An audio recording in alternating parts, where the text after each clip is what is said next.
En plein vol à Abidjan-Paris, l'un des 4 réacteurs de l'Airbus A380 de la compagnie aérienne Air France est tombé en panne dans la nuit d'hier à aujourd'hui et a regagné à Abidjan. L'aéronef transportait 51 passagers.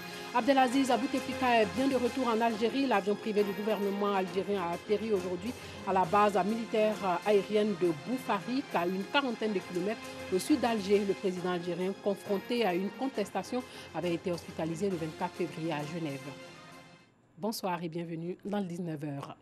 Il y a eu plus de peur que de mal. Un Airbus A380 d'Air France a été contraint de faire demi-tour au-dessus du Niger en raison d'une panne d'un des 4 réacteurs de l'aéronef dans la nuit de samedi à dimanche en plein vol à Abidjan-Paris. L'aéronef transportait 501 passagers. L'Airbus a atterri sans dommage. Doigt des lasers. Un avion Air France A703 a échappé à un crash ce dimanche 10 mars aux environs de 1h45.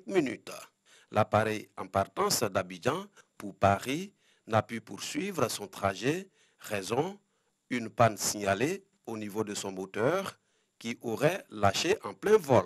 Belmonde faisait partie des passagers de l'Airbus. Nous avons entendu un grand bruit et pour ceux qui étaient du côté de l'un des moteurs, on dit qu'il y avait de la flamme.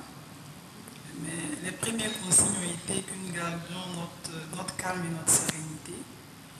Et nous sommes restés quelques minutes d'attente dans l'espoir qu'une des hôtesses nous dise quelque chose. Et puis après, le commandant de bord nous a parlé et nous a expliqué pourquoi est-ce qu'on entendait tous ces bruits. Il y a eu plus de peur que de mal, selon le directeur général de l'autorité nationale de l'aviation civile de Côte d'Ivoire. L'avion s'est posé à 1h13 à Abidjan et la SECNA avait au sol tous les véhicules nécessaires, comme requis, autour de la piste, tous les véhicules pompiers nécessaires et priorité a été donnée à cet avion pour se poser. L'avion s'est posé correctement, a roulé par ses propres moyens jusqu'à l'aérogare, jusqu'au poste de stationnement. Il y avait 489 passagers à bord. L'avion a pu rebrousser chemin et les passagers ont regagné Abidjan sains et saufs. Le vol qui reliait Addis Abeba en Éthiopie à Nairobi au Kenya, lui, n'arrivera pas à destination. Il s'est écrasé 6 minutes après le décollage avec 157 personnes à bord, 149 passagers et 8 membres d'équipage. Il n'y a pas de survivants. Le pilote évoquait des difficultés et avait demandé à faire demi-tour. Le Boeing s'est désintégré et les débris sont en grande partie calcinés. Les 157 personnes sont originaires de 32 pays. Retour en Côte d'Ivoire pour parler éducation. L'intersyndicale de l'enseignement préscolaire et primaire de Côte d'Ivoire, l'ISEPSI, a levé son mot d'ordre de grève pour 2 mois. L'ISEPSI qui appelle donc à la reprise des cours demain lundi. Le numérique au cœur de la célébration de la Journée internationale des droits des femmes.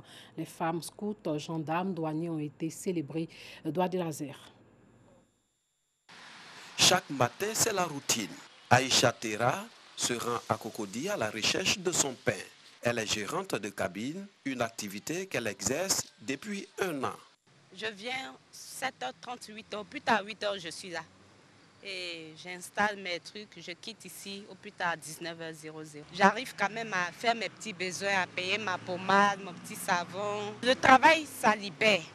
Femme battante, Aïcha ne veut pas attendre tout de son homme. Pour elle, l'égalité du genre passe par le travail. Aïcha met à profit l'outil numérique pour se faire de l'argent. Son courage est salué par certains clients. Le numérique aussi permet à la femme de mieux s'instruire parce qu'il y a des livres qui sont seulement sur le net. Et puis Google aussi, quand tu ne comprends pas un truc, tu vas sur Google. Voilà, ça facilite beaucoup de choses à la femme. Voici un exemple palpable. Elle profite du numérique et elle s'en sort. Elles sont nombreuses, les femmes qui se battent de jour comme de nuit pour aider leur famille. Pour les encourager, le 8 mars de chaque année a été initié comme Journée internationale de la femme. Occasion pour les États de faire le bilan des actions menées en faveur de la femme et présenter les perspectives pour l'avenir. En 2019, le thème de la célébration, les femmes face aux outils numériques. À la Chambre de commerce et d'industrie de Côte d'Ivoire, les femmes sont sensibilisées à l'utilisation des outils numériques au profit de leur autonomisation. Les femmes dans le monde et les femmes africaines, surtout dans le monde, représentent 27% des entrepreneurs. C'est l'un des taux les plus élevés. Et avec le numérique, elles ont la capacité de démultiplier leurs activités, la rentabilité de leur business ou leur visibilité. Il est important de pouvoir en faire un bon usage. Les conférenciers ont exhorté les participantes à l'entrepreneuriat en créant des sites de commercialisation des produits via Internet. Des possibilités pour elles de générer des fonds en vue de se prendre en charge financièrement. Le numérique, effectivement, est une passerelle qui leur permet d'améliorer leur quotidien et que nous, professionnels certainement du numérique, on évite de leur présenter des choses sophistiquées. Mais déjà, le fait d'utiliser le téléphone et d'être en contact à distance ou de dénouer des transactions, ne serait-ce que par SMS, avant même de parler de payer en ligne, c'est quelque chose déjà de très important. À l'issue des échanges, les participants n'ont pas boudé leur plaisir. Oui, ça m'a permis de ne pas avoir peur. Voilà, des grands mots comme le numérique, par exemple. C'est quelque chose de nouveau. Il y a lieu de pouvoir apprendre, pour pouvoir grandir, changer de mentalité tout simplement. La promotion du genre et l'autonomisation de la femme constituent des défis à relever en Côte d'Ivoire, où seulement 25% de femmes sont représentées dans les sphères de décision. 300 femmes scouts de Côte d'Ivoire réfléchissent au mécanisme de leadership de la femme au sein de leur association. Regroupées au sein de la plateforme dénommée Koualou, elles ont durant 2 jours planché sur la place de la femme dans le scoutisme catholique en Côte d'Ivoire. On a constaté qu'au sein de l'association des scouts de Côte d'Ivoire, on a seulement que 20% sur l'effectif total, sur les 1200 personnes au niveau du mouvement, on a seulement que 20% qui occupaient des postes de responsabilité. Et on a jugé que ce n'était pas normal. C'était pas normal. Il était l'heure de pouvoir prendre nos responsabilités. C'était le moment de pouvoir s'affirmer, de pouvoir oser. On s'est dit pourquoi ne pas créer une plateforme des chefs mobilisés, acharnés au travail, aptes à la gestion des groupes, des départements, comme le dit chez nous les scouts. C'est un projet pour autonomiser les femmes, pour permettre aux femmes de pouvoir développer leur leadership, de pouvoir accompagner efficacement notre association. Parce que lorsque les femmes décident d'accompagner quelque chose, elles le font bien, elles le font à la manière, elles le font avec le cœur. Donc notre association a voulu mettre toutes les femmes de notre association à contribution à travers ce projet et à travers un département que nous avons créé qui est le département du leadership féminin. Les femmes présentes à cette cérémonie ont quant à elles salué cette initiative qui vise à développer le leadership chez la jeune fille. C'est la première fois que l'association des scouts catholiques de Côte d'Ivoire organise une activité pour valoriser les femmes au sein de l'association des scouts catholiques de Côte d'Ivoire. Et cette activité dénommée le Koualou vise à aider la jeune fille à développer son leadership qui sommeille en elle. Chapeau à la commissaire Éléonore C. et puis à toute son équipe. C'est la première fois en tout cas moi j'ai participé à ça et puis c'est très bien passé. Sans les garçons et puis sans être toujours à leur côté pour dire pardon, fais ça pour moi, fais ça pour moi. Aujourd'hui on était là seuls, nous seuls on fait ce qu'il faut. Et puis entre nous on a vraiment une harmonie bien, donc on espère que vraiment que ça continue. Au cours de la cérémonie, une vente aux enchères a été faite pour soutenir les actions de ces femmes scouts catholiques de Côte d'Ivoire. Rappelons que ce dîner gala a été précédé par des panels, des conférences, des ateliers de formation sur le leadership féminin et l'entrepreneuriat. Pendant ce temps, de nombreuses femmes aident d'autres femmes à donner la vie. Des sages-femmes qui veulent organiser leur profession, l'ordre des sages-femmes et des maïoticiens parcourent le pays pour marquer leur présence et donner un visage nouveau à ce métier. Salle de conférence du CHU de Boaké. Les sages-femmes en cette matinée sont propriétaires des lieux. L'éthique et la déontologie de cette corporation font l'objet d'un renforcement des capacités au profit des sages-femmes de la région de Boaké. Une cérémonie. Nous reviendrons sur cet élément dans nos prochaines éditions. Parlons religion à présent. L'Association des élèves et étudiants musulmans de Côte d'Ivoire, MC, a organisé le samedi 2 mars à l'amphithéâtre de l'Université Félix Houphouët-Boigny de Cocody le lancement de ses activités de la mandature 2018 à 2020. Par Gassoro Kone. Voici présenté le comité exécutif. Responsables, militants et sympathisants de l'AMC, Association des élèves et étudiants musulmans de Côte d'Ivoire, réunis à l'amphi A de l'Université Félix Houphouët-Boigny de Cocody. Au centre de cette rencontre, le lancement des activités de la mandature 2018-2020. C'était à l'occasion de la cérémonie de la rentrée solennelle du comité exécutif en présence de nombreux guides religieux, des autorités politiques et administratives, des diplomates accrédités en Côte d'Ivoire et des anciens de l'AMC. Occasion pour l'Amir Cissé, Souleymane, président de l'AMC, de présenter son programme biennal des activités et les perspectives de sa mandature, mais aussi présenter les membres du conseil d'administration, du conseil consultatif, du commissariat central aux comptes et du comité exécutif. Nous comptons, dès la sortie de cet amphithéâtre, sur vos conseils avisés et marqués qui pourront nous aider à combler certains lacunes que vous aurez constatées. Le ministre de l'Enseignement supérieur et de la Recherche scientifique, Mabry Touakeus, a encouragé et félicité le président Cissé Souleymane pour la qualité du programme des activités et des grands projets prévus pour ces 2 ans de mandat. Ma présence a permis de me rassurer sur le sérieux du travail qui est fait au niveau de l'AMC.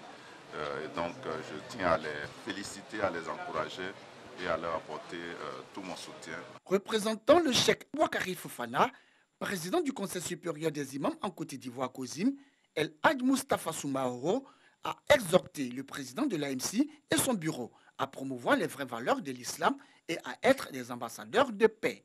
Louanges, adoration, prières et bénédictions ont mis fin à cette rencontre religieuse.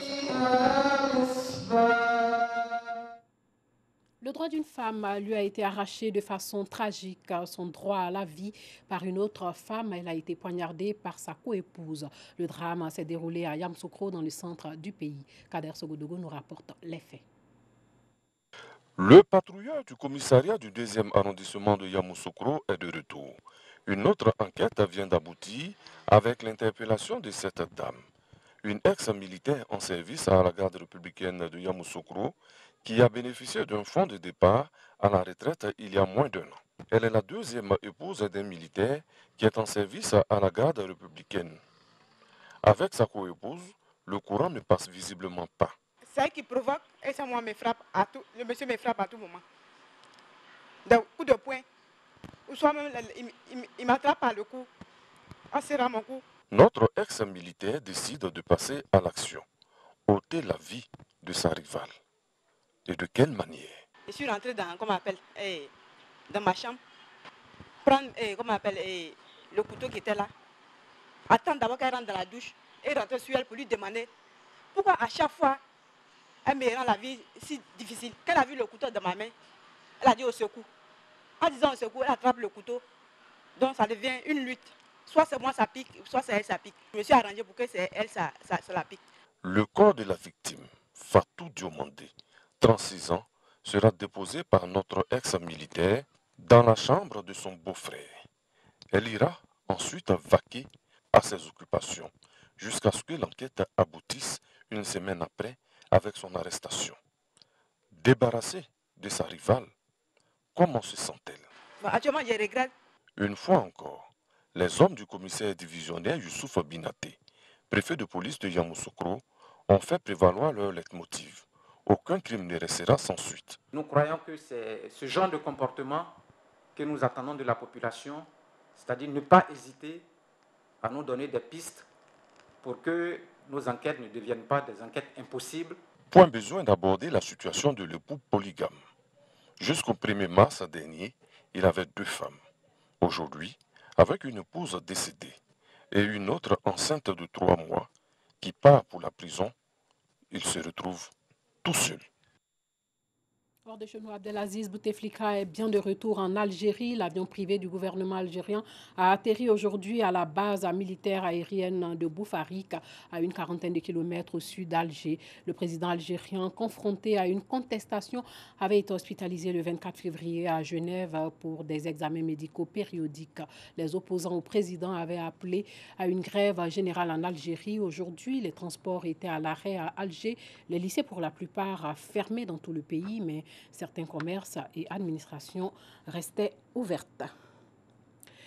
Privés de lumière, d'eau et de moyens de communication, les Vénézuéliens entamaient aujourd'hui leur 3e jour d'une panne d'électricité générale qui a déjà tué au moins 15 malades dans les hôpitaux et accroît l'angoisse liée à la profonde crise économique. Maduro a dénoncé une nouvelle attaque cybernétique dans la guerre électrique menée selon lui par les États-Unis. La panne a déjà tué 15 patients dans les hôpitaux faute de dialyse. Nicolas Maduro dénonce une attaque de l'intérieur. Parce que beaucoup d'infiltrés attaquent de l'intérieur la compagnie électrique, je le dénonce. Comme ce qui s'est passé avec la grève pétrolière, le sabotage pétrolier de 2002 et 2003. Juan Guaido annonce de son côté une marche nationale sur Caracas pour expulser Nicolas Maduro. Voilà, c'est tout pour ce soir. Merci de nous avoir suivis et portez-vous bien.